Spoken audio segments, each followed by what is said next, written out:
America Iran ನಡುವೆ ಭುಗಿಲೆದ್ದ ಸಂಘರ್ಷ. ಇರಾನ್ಗೆ 24 ಗಂಟೆಗಳ ಡೆಡ್ಲೈನ್ ನೀಡಿದ ಅಮೆರಿಕ ತಪ್ಪು ಮಾಡಿದ್ದೇವೆ ಎಂದು ಬಹಿರಂಗವಾಗಿ ಒಪ್ಪಿಕೊಳ್ಳುವಂತೆ ತಾಕೀತು.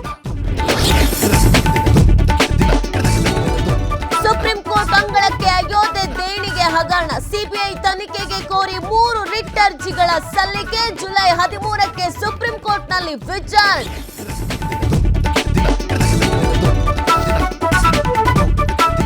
ಬದರಿನಾಥ ದೇಗುಲದಲ್ಲೂ ಹಣ ಕಳ್ಳತನ ಆರೋಪ. ಹಗರಣದ ತನಿಖೆ ಆರಂಭಿಸಿದ ಉತ್ತರಾಖಂಡ ಸರ್ಕಾರ. ಎಸ್ಐಟಿ ಅಧಿಕಾರಿಗಳಿಂದ ಸಿಸಿಟಿವಿ ಪರಿಶೀಲನೆ.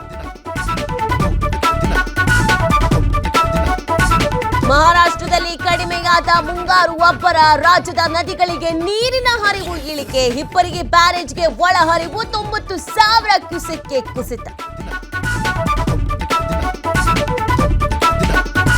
7 ತಿಂಗಳು ಕಳೆದರೂ ರೈತರಿಗೆ ನೀಡಿದ ಕಬ್ಬಿನ ಹಣ. ಬೀದರ್ ಸಕ್ಕರೆ ಕಾರ್ಖಾನೆಗಳಿಂದ ಸರ್ಕಾರದ ನಿಯಮ ಉಲ್ಲಂಘನೆ. ಮಳೆಯೂ ಇಲ್ಲದೆ ಬೆಳೆಗೆ ಹಣವೂ ಇಲ್ಲದೆ ರೈತರು ಕಂಗಾಲು.